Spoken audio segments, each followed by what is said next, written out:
Okay, are you ready?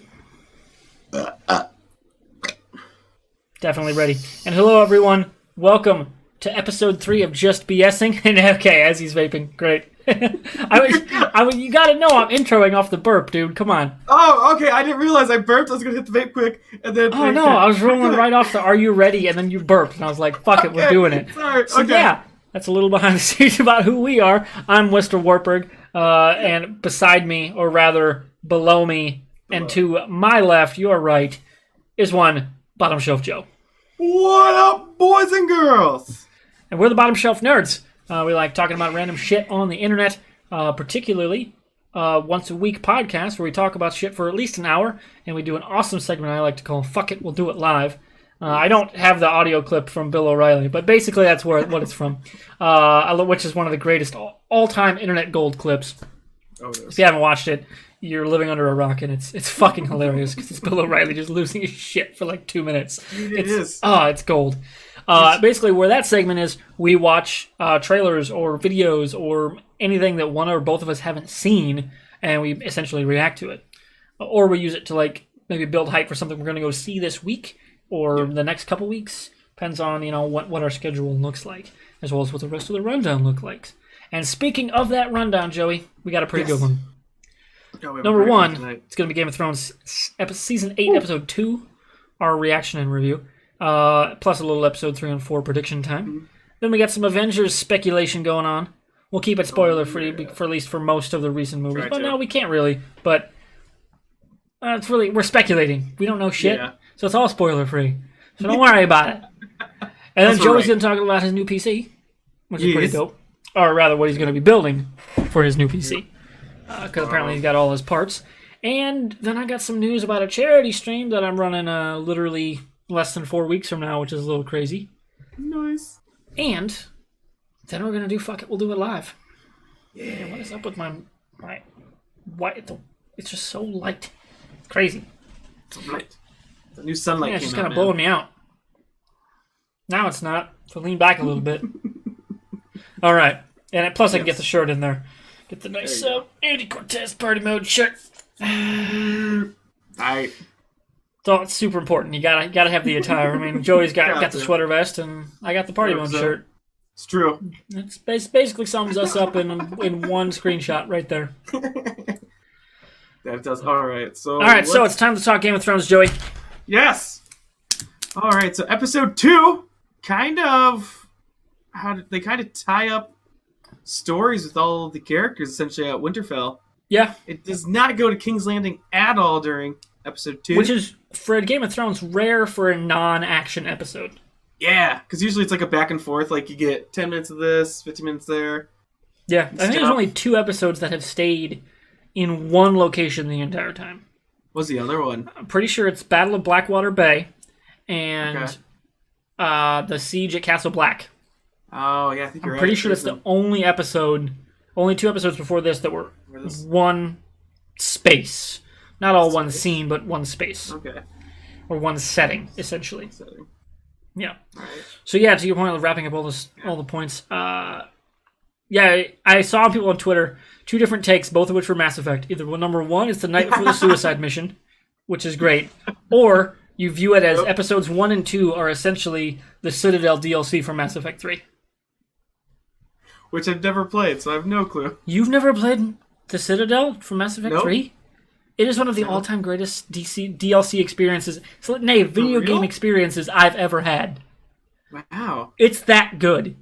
Seriously. So, what encompasses that? Hold on. It's essentially it's 2.5 to 3 hours, maybe even more, depending on how long you play, of the best of Mass Effect, cranked up to 11. It's character moments, feels moments, comedy, just hanging out with the crew, having a party in your apartment.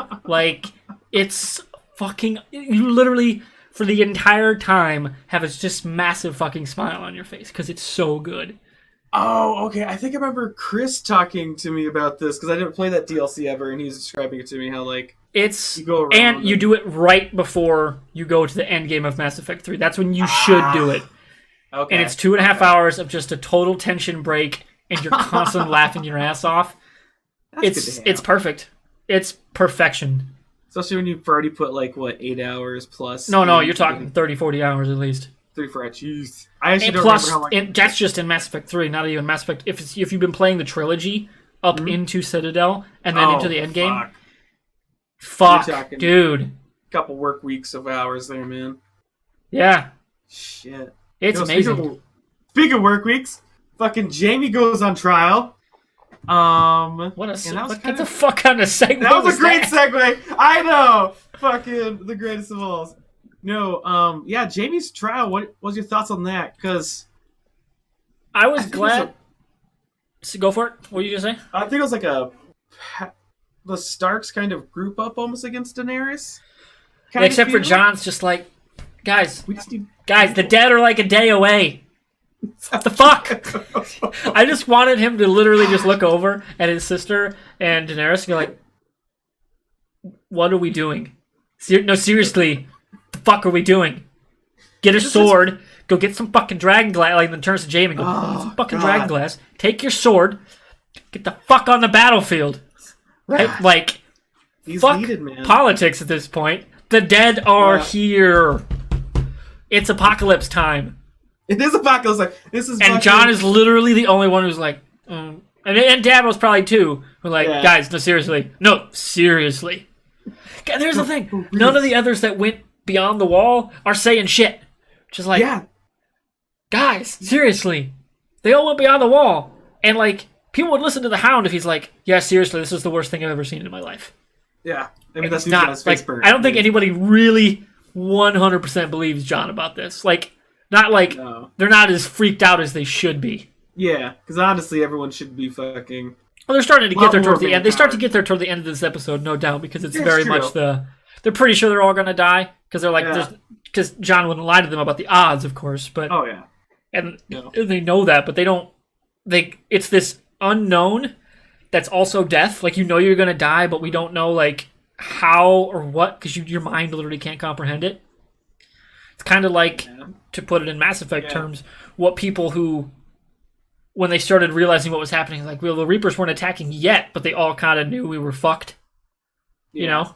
And there's some moments where, like, everyone just, like, knows, we're fucked, and they just can't deal with it. Yeah, it's like when you talk, like, when there's 1,000 of something, people kind of realize it. When there's 1,000,000, I don't think really people understand how much 1,000,000 actually is of something. Yeah, like, it's unimaginable numbers of shit. It's crazy. But, yeah. So, do we want to go blow by blow with the plot, or do we just want to kind of hit some of our best moments, do you think? We can kind of do blow by blow, I guess, as best as we can, without having like the script in front of us. Because I didn't really take great notes for this one, like I did last week. I was busy editing. Because I did either. I just have a tough time taking notes in general. But what is it? Because Brienne stands up for Jaime. Also, I think because we opened in his favor. Yeah. Because we open with Jaime essentially in the Great Hall in front of Daenerys, Sansa, and Jon, and then the rest of the court behind him. Instead of the moment with Bran that where the cliffhanger had left us from. And Bran is off to the side, giving the side eye and dropping the yeah, fucker, I know what you did, without telling anybody, letting him know, if I wanted to, you're fucked right now. Like, that's what part of me is like, Bran's supposed to be this, like, ethereal thing is not really connected to anything, you know? Yeah. But he's got these moments where he just says, fuck it, everyone that fucked with me is done. Like Littlefinger, boom, done. When he drops the chaos is a ladder line, and how he says it, and then when he's like, you held a knife to my father's throat, like, he gives, like, there's moments from, like, I think at the end, he's going to end up being a little more Bran that we remember. Okay, kind of come back to normal. Because when you think about the three-eyed raven that trained him, he had emotions and he, like, he was a person, essentially. Whereas Bran's not right now. He's just basically a data bank with, like, a little bit of emotion. He's like Watson. He's just but he's had some moments this season where he's been a little more human, like when Jon's like, you're nearly a man now. Or when you're a man now, and then he's like nearly, and he smiles just a little bit.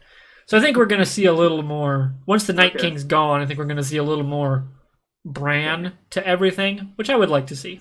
Yeah. But anyway, so Daenerys is all like, you killed my father, and like, I've been dreaming about this moment basically since I was old enough to know who you were. And then Sansa like kind of goes in on him too, about attacking their father, and then Jamie's like, yeah, I wasn't wrong. We were at fucking war. Your mother kidnapped my brother, so I went after your dad. And which he didn't bring up, but he probably should have. And of course, Tyrion stands up for him, and Daenerys is all pissed at him because Cersei's lied and the army's not coming. Which, seriously, no brainer. Yeah. How is Sansa the only one that called him out that, yeah, Cersei's not fucking coming? Yeah, I feel like they all should have known that because she... Chick blew up the fucking sept of fucking Baelor. Yeah. Killed how many of her own people? You think she's going to send an army to defend him? She doesn't give a fuck. No. She gives no fucks. She really doesn't. All she cares about is King's Landing. That's it. She didn't even care about King's Landing. She just cares about herself. That's Period. True. Yeah, keeping the freaking power. Yeah, she cared about King's Landing. Yeah, she'd send an army north and help it make sure it is still standing in a month. Well, maybe just King's Landing, because I don't think she gives a crap about the northern countries. Oh, but really. yeah, but she would, like, if she cared at all about being able to rule anybody, like, actually have people, she'd actually have showed up. But she doesn't. She doesn't care about them at all. Because she has literally no empathy.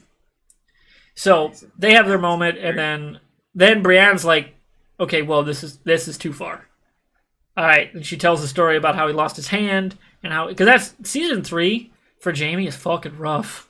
Yeah. Like, A, gets his ass kicked by Brienne, then saves her from being raped, then gets his hand cut off for it, then saves her from being eaten alive by a bear, and then gets to go back to the capital. And he gets the shit kicked out of him a lot. Oh, yeah, the whole time. And yeah. I remember, like, no one recognizes him, thinks he's a bum, and, like... Yeah, when he just walks into the capital and nobody recognizes him.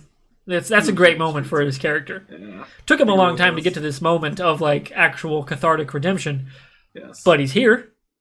And conveniently in the same episode Theon is, but that's for later down the road. So then Daenerys pulls the what does the Warden of the North think, and then Jon's just like, well, we need every man we can get. Like, and he kind of gives her a little like, we can't just kill him moment. Yeah. And then he just gets up and walks away. He's just like, fuck it, I'm out. Jaime was so good at combat and freaking like leading. Well, he was, but now he's not, because Well, he still can, because like, where do they leave him in the training? He can kind of hold it himself. Yeah, he can hold a sword, but that's pretty much it. Yeah, sounds like some Odysseus shit. That's not a bad way to frame Jaime's story, because of where he starts as this arrogant warrior who's like one of the best ever, and now he becomes this. Not meek, but more humble, more worldly and wise, but also far less of a fighter. He's gained so much in terms of his honor and his wisdom and his intelligence, with like how he's fought, how he fights. And then he's also lost his hand in his essential ability to fight itself. So it's an interesting character arc he's gone, not to mention, gone from being an asshole to kind of a good guy that we root for. Yeah, like, we're kind of dude's an asshole. Oh, yeah. So was. Pushing kids out windows, fucking his fucking sister. Yeah. God. Not a great way to start with the character. And then he gets some great moments with Tyrion, who's walking around the castle after Daenerys basically threatens to take the Hand of the Queen title away from him. Which is an awesome scene in the hallway. Oh, dang That's it. huge. Because, like, he's, like, promised another army, and then Jaime comes up saying there's no army. He's just I hate to do this on a live podcast. What's up? I gotta go to the bathroom. Alright. Do it! Crohn's disease sucks. The fucking worst meat. Joey, you want to vamp? I'll leave your video up. Sure. Okay, thank you. Alright. What? There's a freaking double-sided spear.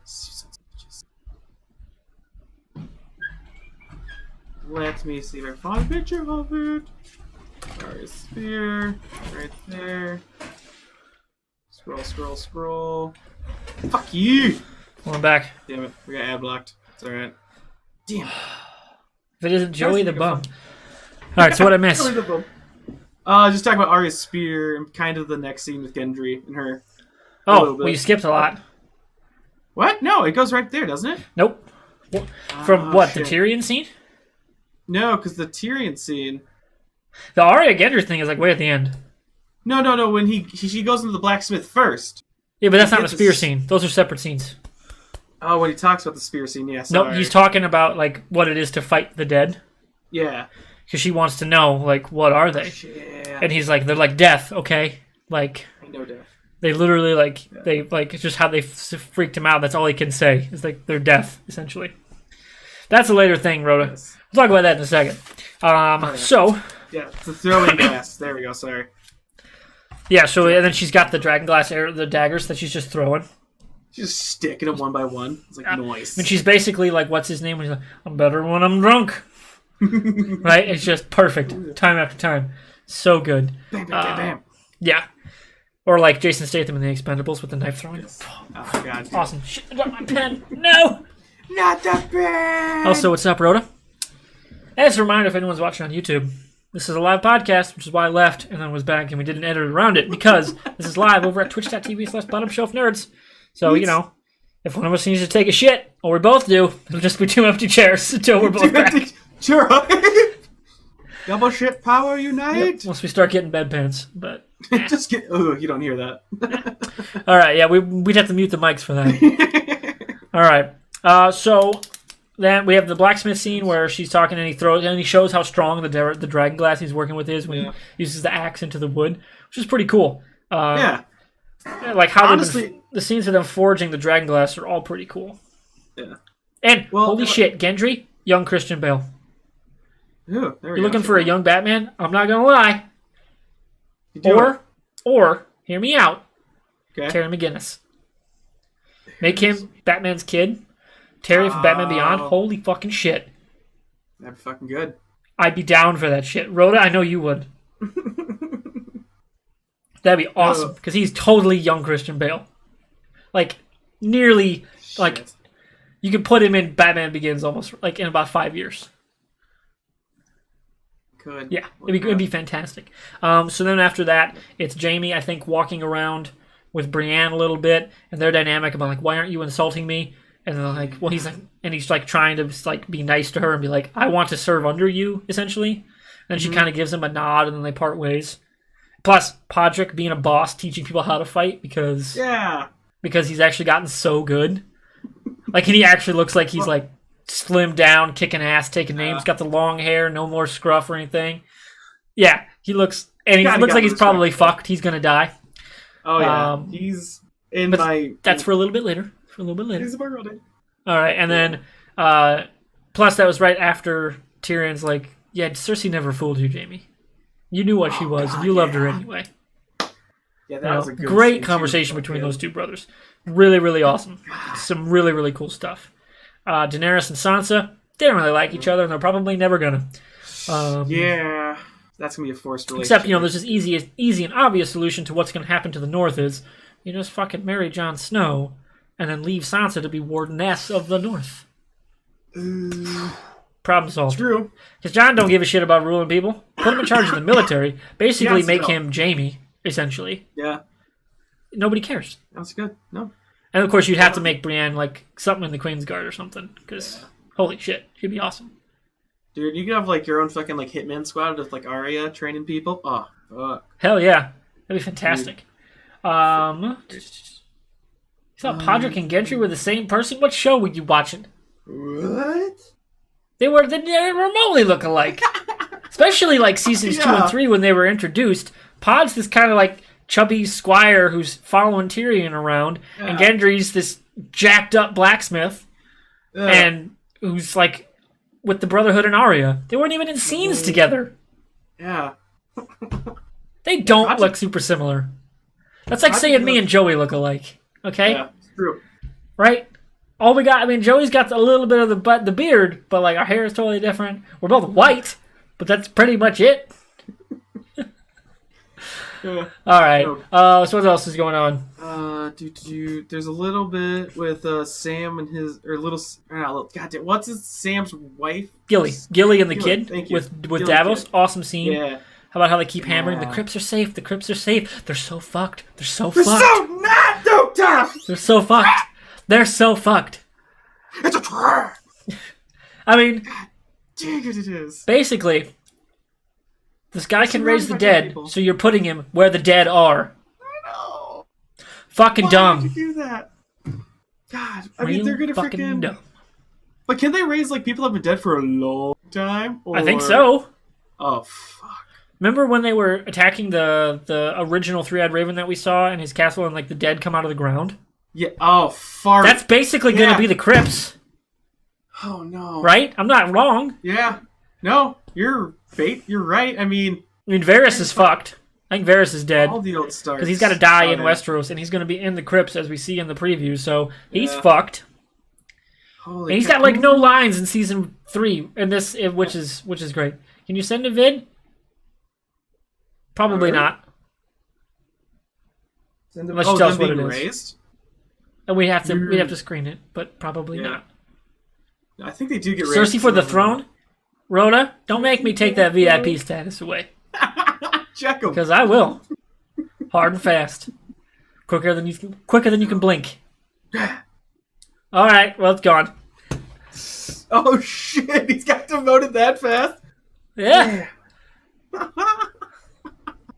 Well, hell, the No, I'm just kidding. I won't do that. But seriously, Cersei's a bitch and she needs to die. Yes. Yeah. Jamie needs to kill her. I think she's going to die because of complications with her pregnancy, which would mean Jamie kills her. Okay. Or Jamie actually physically kills her with his golden hand while he's dying. And chokes her with choke it. slams her. Like he gets her on the ground and he's dying on top of her, but he's like holding her with his hand so she can't get up.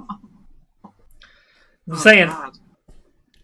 That'd be a hell of a way for them to go out. That would be a given where they start in the first episode, basically fucking each other on camera, and then he dies on top of her, killing her with his golden hand. God, it works. Because didn't she give him the golden hand? Yeah, essentially, she had it made. She had it made for him by Qyburn. Specifically, yeah. Oh yeah, so her getting killed with it would be super freaking. Yeah, it'd be very poetic.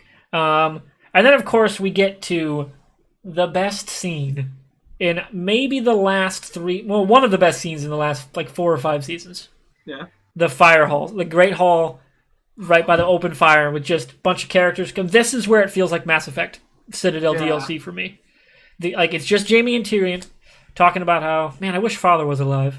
Jaime's like, what the fuck? What? He's like, well, yeah, so you can see us die for the Starks. Yeah. And then Jaime just goes... Yeah, you're right. Totally gets it. And then Brienne and Podrick come in. Well, they have. First off, I meant to title the podcast this episode, and I totally forgot. I'll probably title the YouTube episode this. Okay. Maybe Tyrion's best quote: "Fuck the god of tits and wine and not drink and I know thing. Drink and I know things. It's to the perils of self betterment." Raises a glass and drinks it. Awesome line. In a whole 8 years of awesome Tyrion lines. That's one of the best. It's fantastic. And then, right after that is when Brienne and Podrick pop in. Yep. And Jaime all hops up to be like, hey, let's pull up some chairs. And they're like, get asking if they want wine. And she's like, no wine. And then Podrick just looks at her all sad. He's like, fine, half a cup. Tyrion just pours him the whole thing, just empties it, and he looks up at Pod, and Pod just goes, yeah, okay. Because they're great friends. And I love that they're just own up. Yeah, they just reconnect immediately. I love that. Always love shit like that in stories. And they just start talking about things. And then Davos and Tormund come in. Awesome. And then we get the Giantsbane story when he's like, I heard they call you King Killer. And Jaime's just like someone probably did. Yeah, someone probably did. And then he's like, they call me Giantsbane. Want to know why? They're fucking drinking the giant's milk out of the giant's teat for 3 months. Yeah, 3 months or something like that. I was like, what the fuck? And he's got this big ass horn he's drinking out of. You want some wine? Goat's milk in there. Bought my own. Brought my own with the fucking huge ass ram horn. Or not even ram horn. It's like a huge fucking bull horn. Yeah. It's huge. Yeah, it's probably a fucking cattle horn of some sort. And fucking just chugs it all. I'm like, damn. Top notch.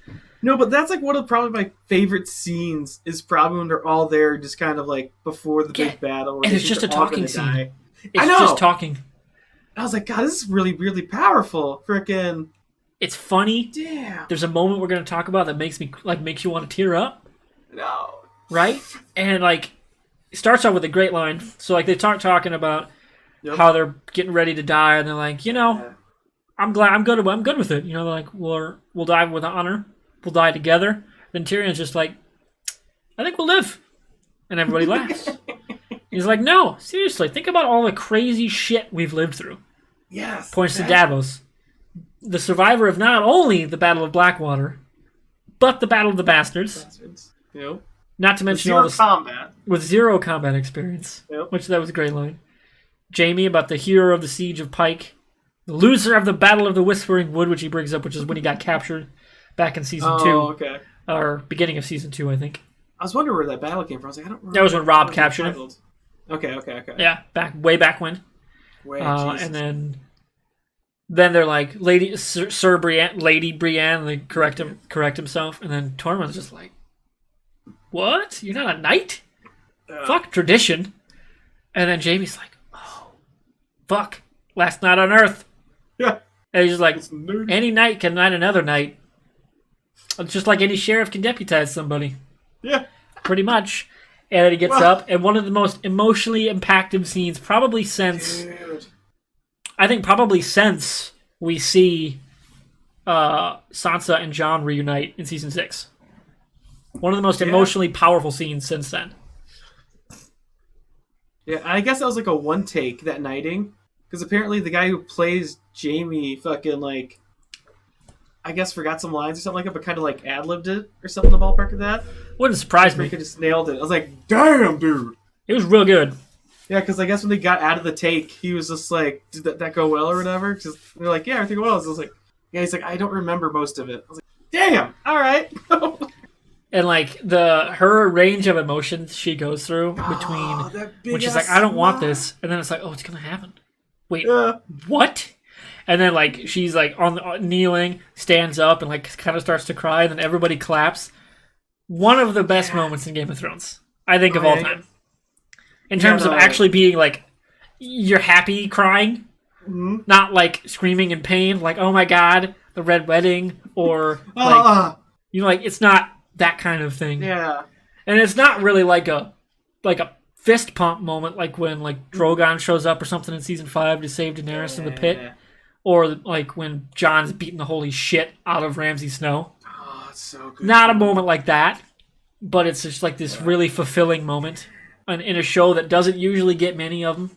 No, there's just a handful. Which means she's fucked. Oh yeah, she's fucking dead. Or Podrick's gonna die to save her. Oh man, Which is gonna really suck, because there's no way Brienne and Pod live through what's coming. No fucking way. Yeah. Absolutely none. One of them has to bite the dust, I believe. So then right after this is where we cut to Arya getting her spear. Yep. From Gendry. They have their moment, and first she's, pulling more awesome ranged shit, this time with the bow and arrow. Just being fucking awesome. All the way around. Being amazing. And then Gendry comes in with her spear, and it's this like modular thing. And then she gets another spear from Gendry, you know what I'm saying? Which everyone freaked out about, but I'm like, guys, A, she's like 23, and character's 18. Like, and it's clear, even back when they were like 13, 14 together in like seasons 2 and 3, like, oh yeah, they're gonna get together. Like, that wasn't even an argument. It was like, yeah, it's gonna happen. And then she finds out he's a Baratheon too, which is fucking crazy that he just drops that in the middle of Winterfell. Who knows who's listening? He was like, yeah, exactly. I'm technically the bastard to the throne.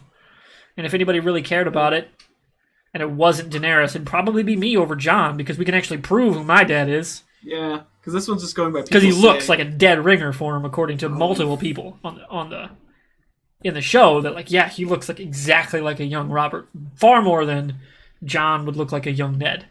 Yeah, because he's way shorter and all that. And they bring that up so much. Like, that's a huge selling point. It's like, Kit Harington's not that short. He's like 5'10".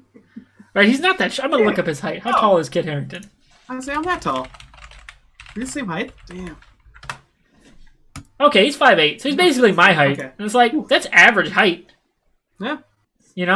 It's not super tall, but it's average. It's not like he's 5'4". Yeah, that's sort of short.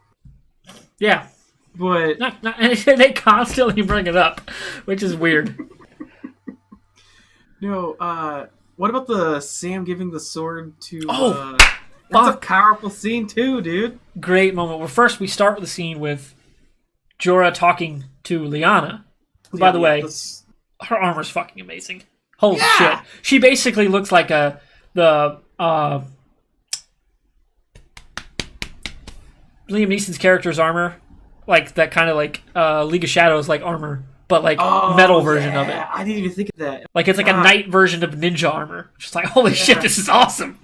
So fucking cool. Solid a little bit. Oh yeah, but that makes way more. It's some sick looking armor, and all the Bear Island people had it, and I was like, these dudes are gonna fuck some shit up. Dude, it's so hard. I'm excited for that. It's like every scene she's in has to be more badass than the last just one. Progressively increasing. I'm all about it. And then she's like, no, I'm not gonna not fight. Get fucked, cousin. Yeah. And then they end on mutual respect, which is nice. Yeah, and then Sam walks up, middle of the scene, and he's like, I can't wield it. I mean, hell, I can barely even hold it upright. But your father taught me how to be a man and what it is to defend the realms of men. So here, I want you to wield this, my family's sword. And he takes it out and he's like, to guard the realms of men, which is one of the creed words of the Night's Watch. And really, really powerful moment. And of course, now he's wielding the Valyrian steel sword, so who knows if he lives or dies. Oh, God. That's going to be interesting. There's like 4 or 5 Valyrian steel swords. If you count in this fight, if you count the dagger that Arya is carrying in Winterfell right now, plus all the dragon glass, so the right people have the badass weapons right now. The internet has gone out and said that Grey Worm gave Jaime. It's Joffrey's sword. It's Widow's. Well, he says it in season 7 because he's carrying it. Oh, when he kills Lady Olenna, when she's like, "Is that Joffrey's sword?" He's like, "What did he call it?" Widow's wail. And she's like, he always was a cunt. Great line from Lady Olenna. Shit, I do remember so that. Jaime and Brienne are carrying the 2 swords that were forged from the Stark sword. Ice. Yeah, okay. So now they're both back in Winterfell, which is also a cool bit of symmetry to the end of the story. Is both those swords that made up Ned Stark's family sword are in Winterfell again. Which is pretty cool. It also makes me wonder, are their owners gonna live through what comes next? But before that, we get one like the Lord of the Rings moment, the Pippin moment in the beginning of Return of the King with Podrick's song. It's fucking beautiful. So powerful. When he just acapella, no music, just like a little mini montage of people preparing for the end, essentially. Sansa and Theon, Arya and Gendry, and then they pan around the group. Incredibly powerful stuff. So cool. And then we get the ball drop, the hammer drop. Oh. Jon in the crypts with Daenerys. Why do you have to be so honorable, Jon? Well, and plus it's not that; it's how he tells the story too. Right after that moment with Podrick, where it's kind of getting to you here, getting to you in the old ticker, right? And then he drops a story about the love story of Lyanna and Rhaegar. Yeah, and but first, fuck. Dany fucking tells a dark story of kind of what. Well, like she interrupts the story. Oh, she does? Okay. So he starts telling her. She's like, "Who is she?" He's like, "This is Lyanna Stark." And then she's like, "Oh, I'm like everyone always said my brother was a good person, but then he raped her." And then Jon's just is like, "No, he didn't." Mutual love. And then he tells him the whole story, and it's like this really powerful moment. And then he's like, "By the way, that was me." And then she's like, absolutely stunned. Oh, yeah. Immediately settles on, "You're a threat to the throne now." Just like, oh, Jon's either fucked or gonna have to kill her. Well, I don't think she's a threat to the throne, but she's your last legit male heir to the throne. Yeah. And then the fucking horns blow. And then the horns go off. But we're also missing a third option here, which is, I think Tyrion knows now.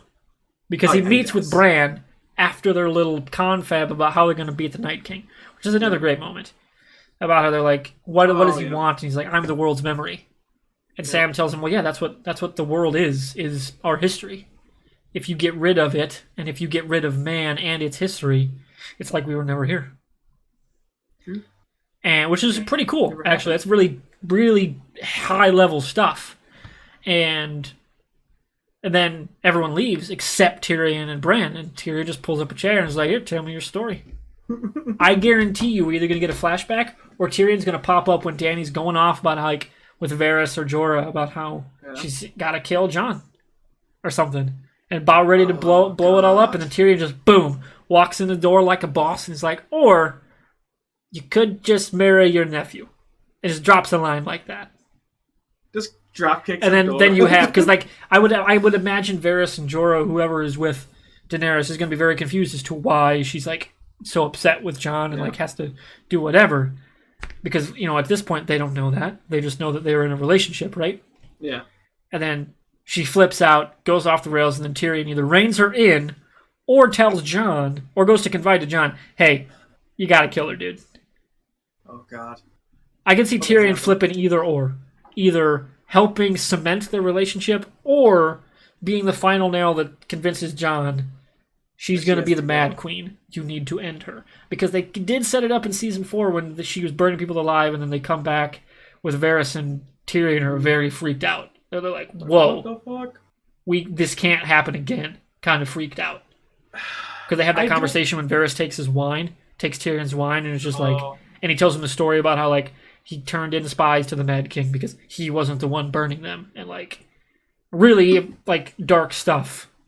Yeah, kind of like so they're clearly not a fan of Daenerys going down that road. And if they see her going down that road, Varys has already said, you go down that road, I'm fucking out.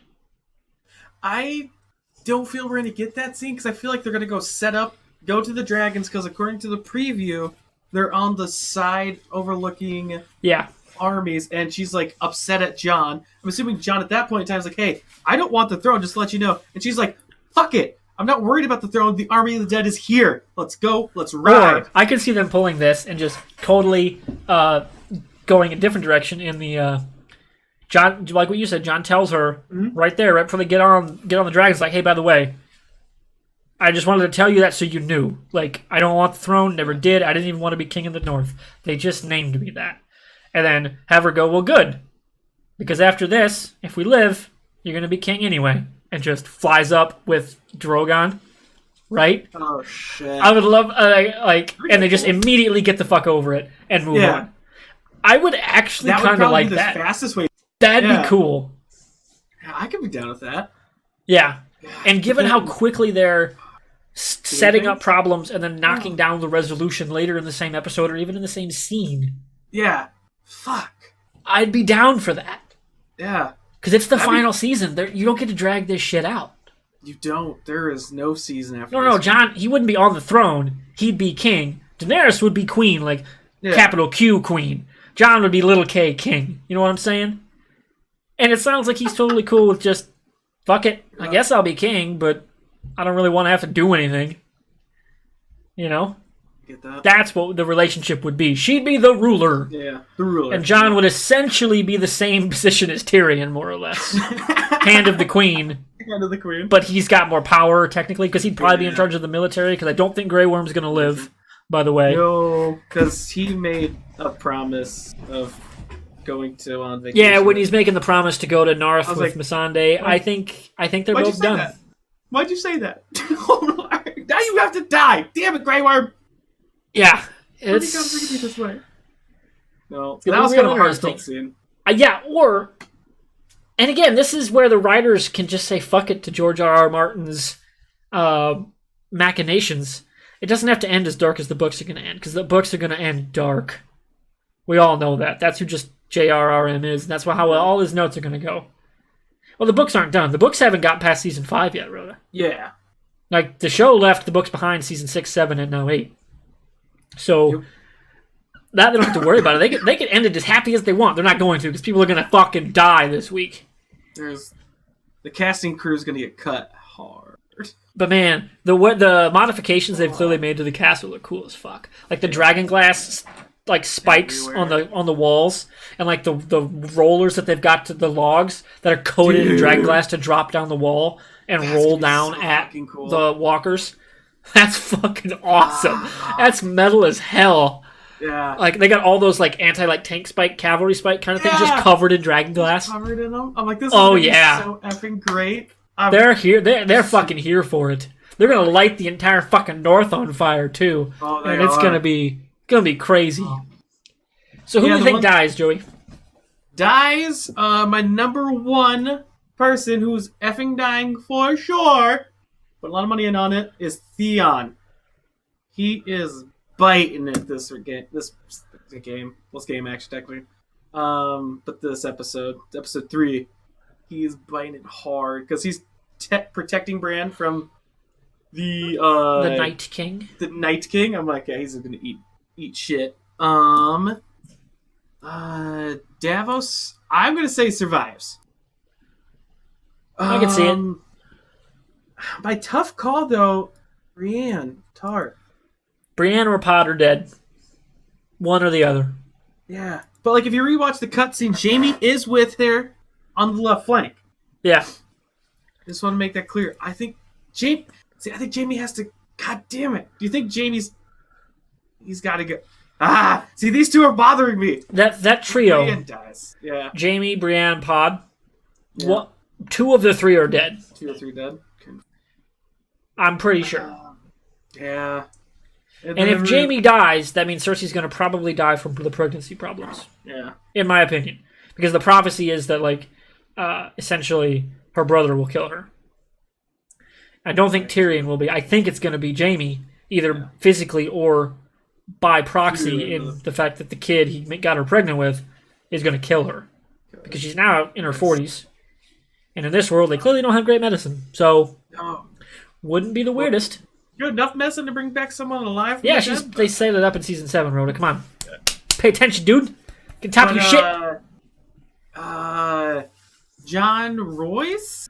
Lord Royce. Lord Royce, thank you. I believe he bites it.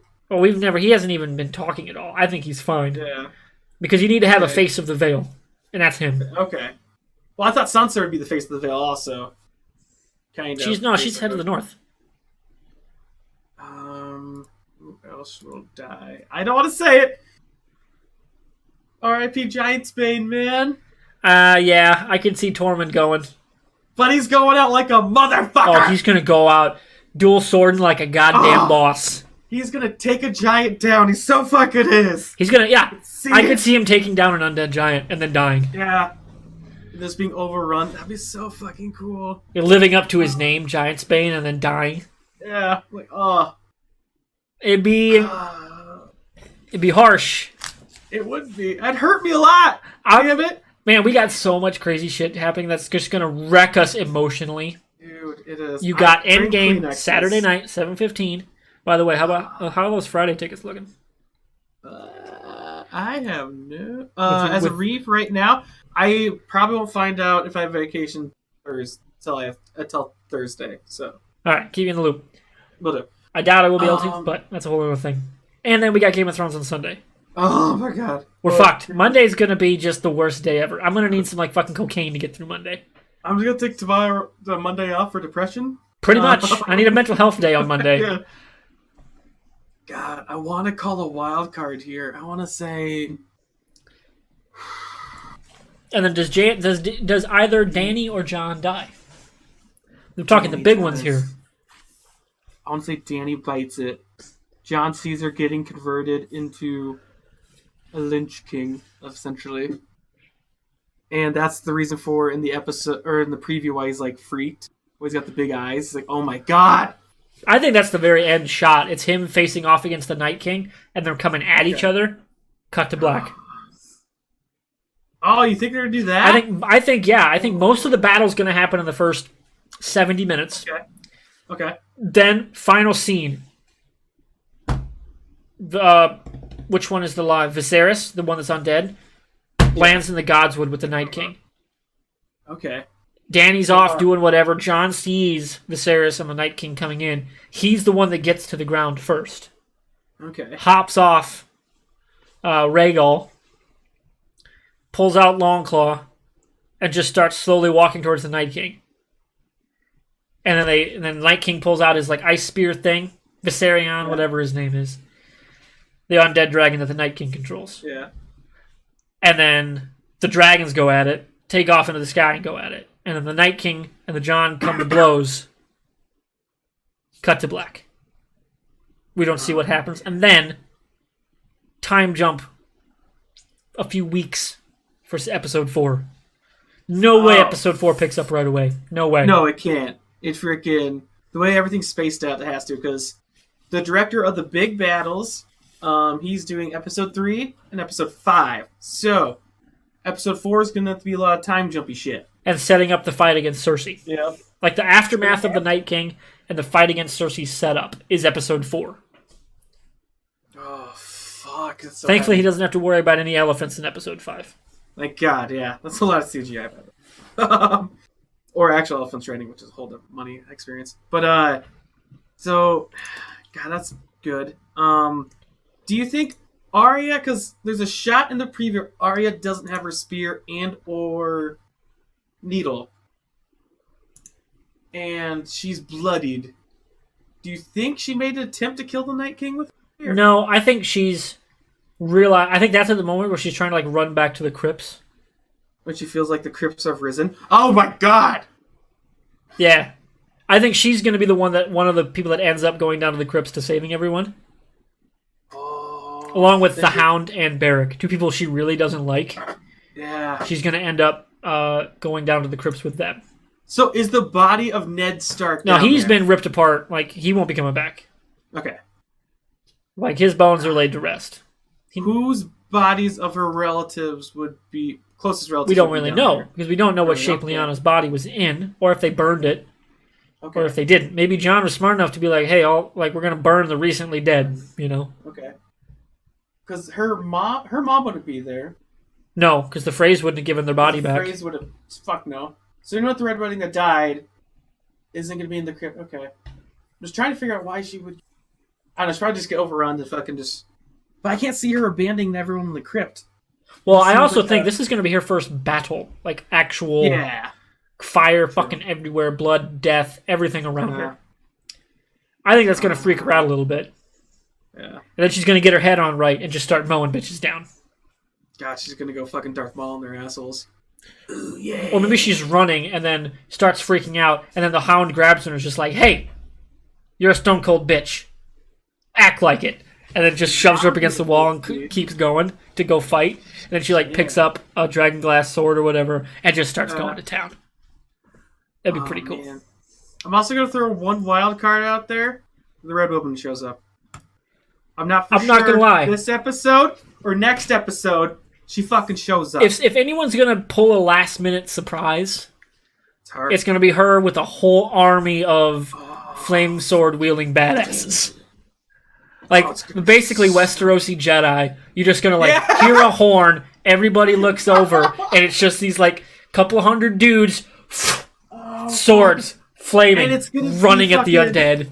It's going to be at night. It's going to be foggy, so they're going to look up and they're looking to the hills, and the hills are going to be lit with the fucking lights, and then just Running What is at the that? undead. What is that? That'd be and just fucking running- awesome. Oh, that'd be such a cool fucking scene. Yeah. Shit. That'd be so cool. That would be just. I mean, it'd be a little too metal for Game of Thrones, I think. It would be. And it'd be a little too... Because there's no setup for it. That'd be like essentially when Rohan shows up at the Battle of Minas Tirith. Yeah. When the horns go off, everyone their yeah. city's invaded, everything's fucked. Gandalf's on horseback trying not to die in a corner, and then the fucking Rohan horns go off, and you just sit up and go, yes! And the cut to how massive the Rohan army is with all the horses and shit. Oh, By the way, one of the greatest battle scenes of all time. And that and the Helm's Deep, along with Battle of the Bastards, are what this episode will be judged against. And based on the money, time, and expertise that they've put into it, I think it's going to beat it. Oh yeah. I mean, it's the most expensive and the longest filmed movie or TV battle of all time. Yeah. And you gotta Ever. freaking deal with Counting for inflation and everything. It's the most expensive ever. Yeah, fuck. It's the battle to end all It's a long battles. one. That's why I think the episode 5 battle is going to be over like fucking that. And I think Cersei's fucked. And it's going to be over super fucking quick. Do you think Cersei freaks out and starts packing fucking green flames all? No, because I think she's going to, and then she dies.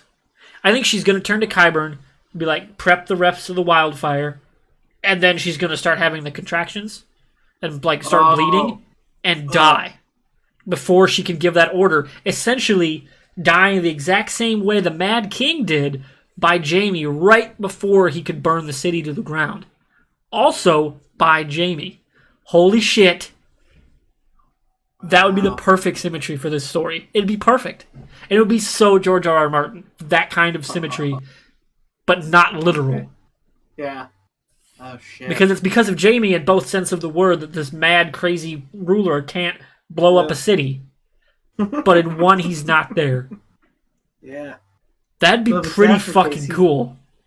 So that means Jamie would have to bite the dust for it to be proper. Or he wouldn't even need to be there. Yeah, actually. He doesn't need to be there for that to happen, which means he could live or not. I don't know. Fuck. It's interesting, isn't it? Yeah. Dude, there's so much fucking shit. The only thing we can do is wait till fucking Sunday, man. And I don't want to wait till Sunday. I want it now. I know. Someone leak it. I need to watch it. God damn it. All right. We didn't even have time to talk about Endgame to stick to our near hour, Joey. Okay. We don't need to talk about Endgame because you guys have heard it out your ass for like 7 months. Bajillion. So what we're going to move to is what we call Fuck It. We'll do it live. Yes. So we've got 3 trailers queued up. Anybody in chat that want to watch some trailers with us, I just dropped the links so you can watch them on your own time. The first one is Gemini Man, which is a 2019 film starring Will Smith, where he faces off against the de-aged version of himself, and I don't know why. I don't know how, because I haven't seen this trailer yet, and neither has Joey. It just seems so weird. A de-aged version or like a dude? No, like Captain Marvel version. De-aged SLJ. Okay. Same thing. All right. So, are you ready here, Joseph? Yes. Play in 3, 2, 1, go.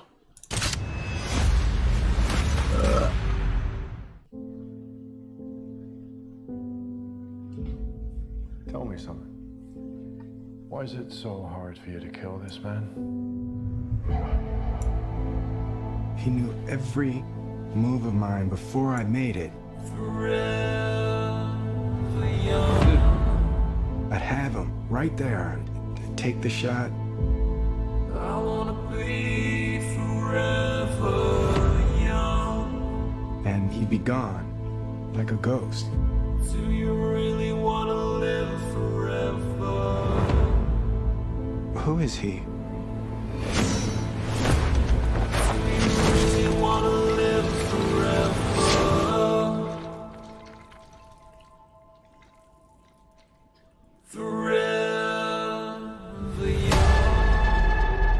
I think I know why he's as good as you. He is you. 25 years ago, they made you from me. They chose me because there's never been anybody like me. We have to end this right now. You have all of his gifts without his pain. You made a person out of another person. Then you sent me to kill him. You made a choice to do this to me. This thing that you're struggling with, it's fear. Embrace it and then overcome it.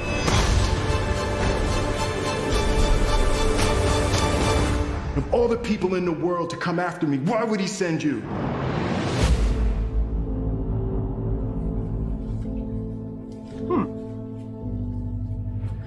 All right, I'm a little put off by the Ang Lee part. What is Ang Lee? Ang Lee made that shit ass 2003 Hulk movie. Oh. But he's also made some really good movies. Don't get me wrong. Okay. What other movies has he done? Because I only know. He's done a lot of like overseas movies, a lot of international stuff. Okay. I'm curious if he's got a handle on the sci-fi stuff, but I don't think a guy like Clive Owen takes a sci-fi project like that without it being pretty fucking cool, because the last one he was in was Children of Men, and that is one of the all-time greatest movies in the genre. It's fucking amazing. Like, that's the one where no baby's been born in like 19 years, and the world is coming to an end. Okay. It's also got one of the coolest shots in cinema history, where it's like 20 minutes shot like one take. It's fucking crazy. Fuck. Children of Men's fantastic, and Clive Owen is awesome. Will Smith, not exactly. He's great, but like he doesn't always have the greatest judge of what movie's going to be good. True. And it's got Ang Lee, so I'm like, I You don't can also really put know. that on the agent's fault too. Partly, but I mean, when you're Smith, the agent doesn't fucking matter. I'm interested, and I'll definitely go watch it because I like cool sci-fi movies like that. Like one of my favorite movies ever, along with Children of Men, is Arrival, which is an awesome, trippy, fucking sci-fi movie. That fucking floored me in the theater. Love that movie. It's on. I think it's Hulu right now that has that. It's real good. This will be interesting. I just saw like there's a little bit of CGI issue. I thought I kind of caught just from the trailer. The bike hitting the artillery piece, and it is. It looks like a not as expensive of a movie. Yeah, that is true too. I guess I didn't think of it that way. I mean, it's not a Marvel movie where they can put all the money into the de-aging. Yeah. Which that was really well done. I thought the de-aging looked good. Oh, indeed. I think it looked pretty good. Damn. Yeah, I'll see it. It's got Will Smith in it. I think it'll be good. I think it'll be entertaining. Definitely, I think it's going to be a matinee movie for me. Okay, that's. I get lunch, go to a movie, come home. Yeah. When the sun's still up, it's crazy. Exactly. So let's move on to trailer number 2, which is Godzilla, King of the Monsters. The final trailer for this movie drops at the end of May. And here's the link, guys, in chat. Because that's right, if you're watching this on YouTube, it's a live podcast, twitch.tv/bottomshelfnerds. You can hang out and chat, interact with us, talk shit with us while we talk about things like Game of Thrones, cool movie trailers, and whatnot. All right. Let me turn everything back on, go to theater mode. All right, and play in 3, 2, 1, go. Ooh, What we are witnessing I here wasn't expecting this. is the return of Titans. What? Fucking Mothra. How many of these things are there? 17 and counting. That's messed up.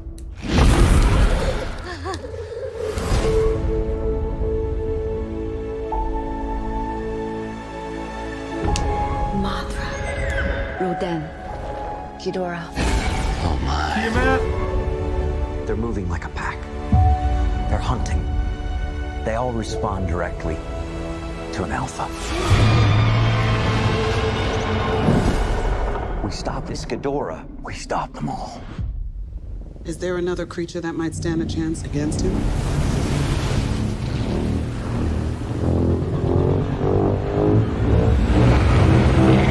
My God, Zilla.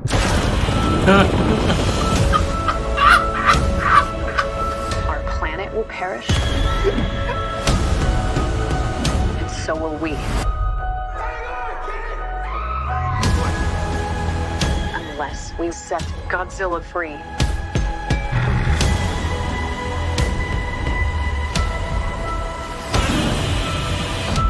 Oh yeah, sure. Let's bring him in for a beer. No, this time we join the fight. Run.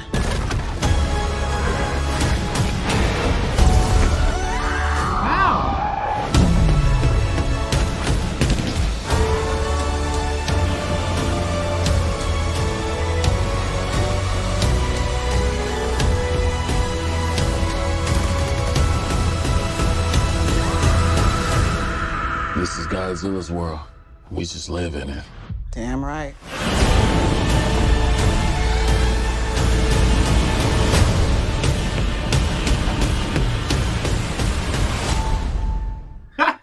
Damn. They That's were not. a Godzilla movie, man. They were not kidding about that being fucking balls to the wall insane. Damn. I like the music in the background a little bit. What was that score? Fuck. I can't remember the name of the song, but it's like a children's song.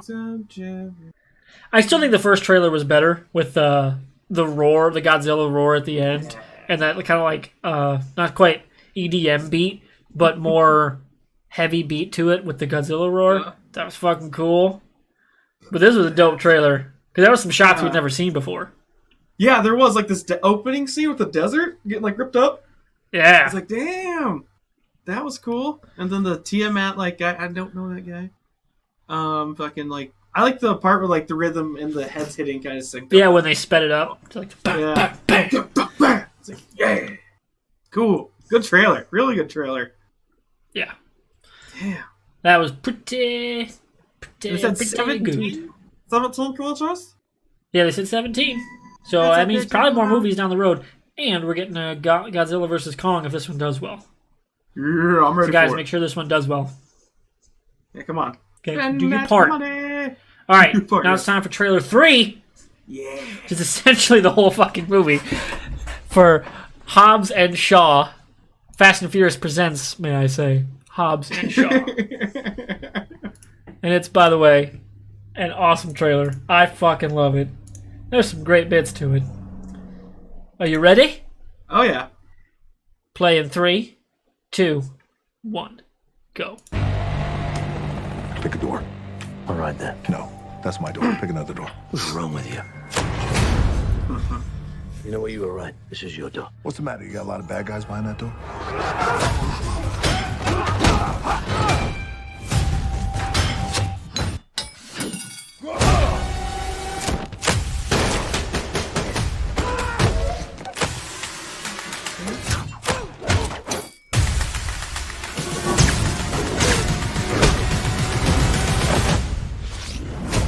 Access granted. Access denied. Access denied. Access denied. Two clubs and take control. We've got unfinished business. Shaw's sister took something from me. A virus. That could wipe That's out pretty half dope the escape population. scene. Oh, God. Ow, yeah. You want to tell me just what we're dealing with here? It's my sister. Family business. When it's the fate of the world, it becomes my business. This whole thing sounds really dodgy. Look after your sister. Listen, I'll handle it. The only way we survive this working together, like a team. Let's do this. Buckle up, fat boy. On my 3. 1. Woo! Hey, see the look on his face? You have no idea how long I've been waiting to do that. Yeah, 'cause it's one time. The music's already started. Let's see if we can get in sync. So you guys are being hunted by an army of mercenaries led by a genetically enhanced soldier. Look at me. I'm Black Superman. You're crazy.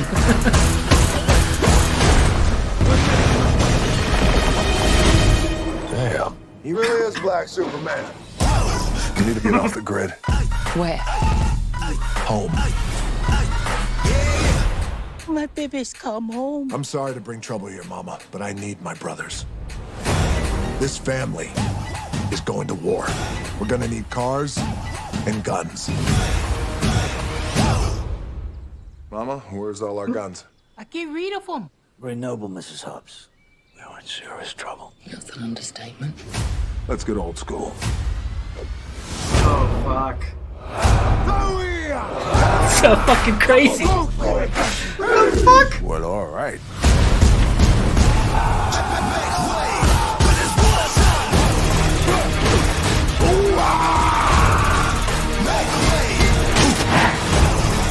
Come on! 'Cause it's one time!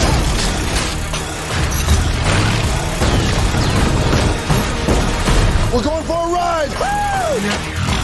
It's basically the movie, but I'm gonna watch it anyway.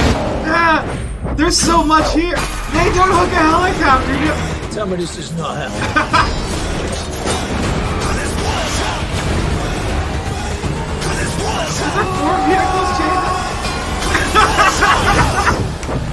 Chris Evans, eat your heart out.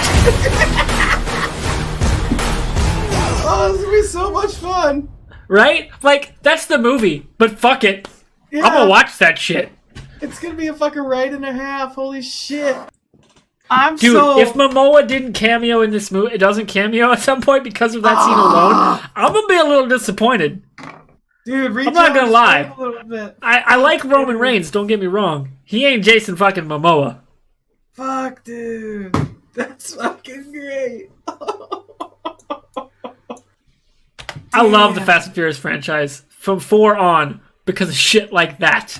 It gets fucking nutty. They give no fucks. What the fuck? Like right there in the trailer. Showed you the whole thing. They don't give a fuck because it's awesome. Yeah, I mean, there were so many like different scenes of action that it's just gonna be full. I mean, it's fucking just It'll be crazy.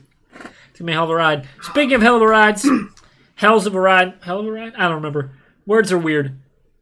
We're gonna close out our show for this week. One more trailer. It's more of a retrospective than a trailer. It's called Marvel Studios' Avengers Endgame to the End. It's essentially a look back at the 11 years of Marvel movies set to a couple different quotes and monologues from the history of the MCU with like maybe 10 seconds of new footage. So if you don't want to be spoiled, now's your time. We would not begrudge you in the slightest. We thank you for watching, and we'll see you next week where we're going to talk about Endgame with some guests. We're going to merge Just BSing and the MCU in review, I think, maybe. one giant One show to rule them all. Oh, darkness. And if you want to stick around, we're going to watch this. I have one announcement to make, and then we're gone. Okay? So here we go. Joey, are you ready? I'm ready! In 3, 2, 1, play. Heroes. It's an old-fashioned notion.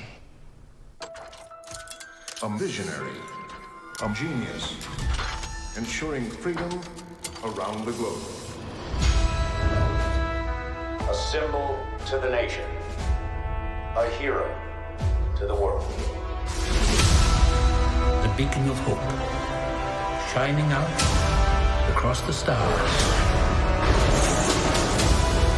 I look around at us. You know what I see? A bunch of a-holes. Possibility. You think you know how the world works?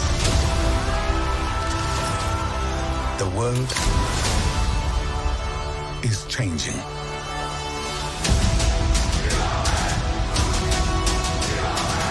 We need heroes.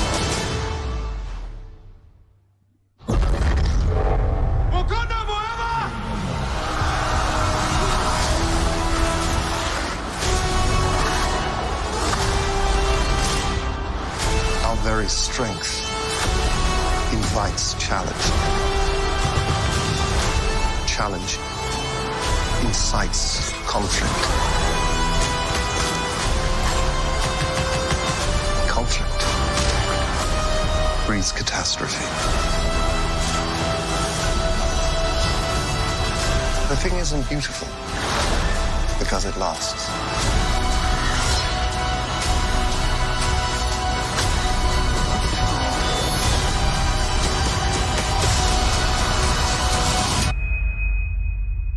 We're in the endgame now.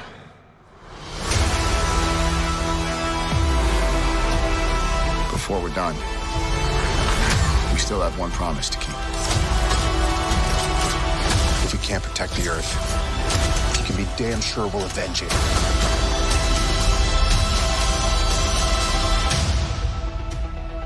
Whatever it takes.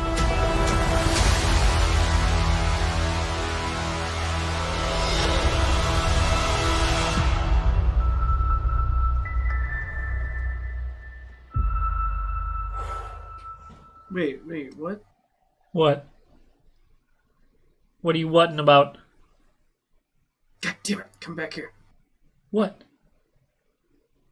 Is that Doctor Strange's robe? And what? No, that's Thor, Cap. Oh, Thor, Tony. Cap, okay. It's Thor, Cap, Tony, the big three versus Thanos. Okay.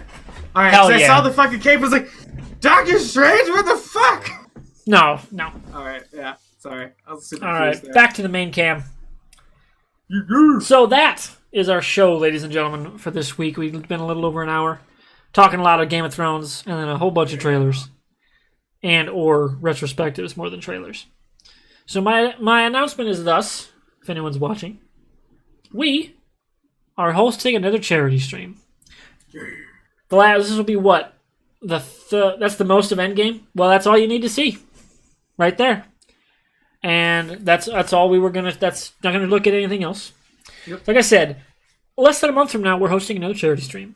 It's the World IBD Day 2.0. It's our second stream for World IBD Day, which is technically May 19th, but since it's a Sunday, we're going to host our stream on May 18th, the Saturday, because that's easier for everybody I asked to be a part of the stream.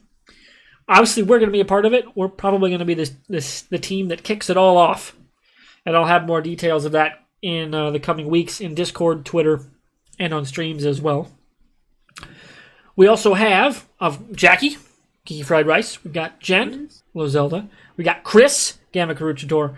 And we've got a new group joining the stream team this year, the Broadcast Bunch, which are a bunch of guys who work at Rooster Teeth that do the broadcast, their live broadcasts. Nice. So I'm very excited to have them on the stream team this year. And they're who are actually going to host us next. They should be doing Keep Talking and Nobody Explodes right now, which I fucking love that game. So we're going to end the stream here, along with, follow. Give us a follow over at twitch.tv/bottomshelfnerds if you like this kind of content and you're watching on the YouTube Breakout. We do this at least once a week, along with our MCU review podcast that we've been doing, as well as gameplay stuff from time to time. We're just a little busy, so we're focusing a lot on the podcast, and we'll get to the gaming when there's time, because our schedules are crazy, but we're always making time for the podcast going forward. This is 3 weeks in a row of pretty much the same time starting every week, which is weird for us. So we're going to try to keep... We're going to get to a month of this, and then we'll see how crazy we really want to get. So thanks, everyone, for hanging. We'll be back next Tuesday for all your Endgame goodness, along with Game of Thrones season episode 3, because we're going to need that Monday off to emotionally recover from the weekend. Fucking are. Pick up drinking again. It's going to be crazy. So I'm Mr. Warburg. I'm Bottom Shelf Joe. We're the Bottom Shelf Nerds. You guys have a fantastic night. Or day, whenever you're watching this. Yeah, whatever time it is. See ya. Bye. Yeet yeets.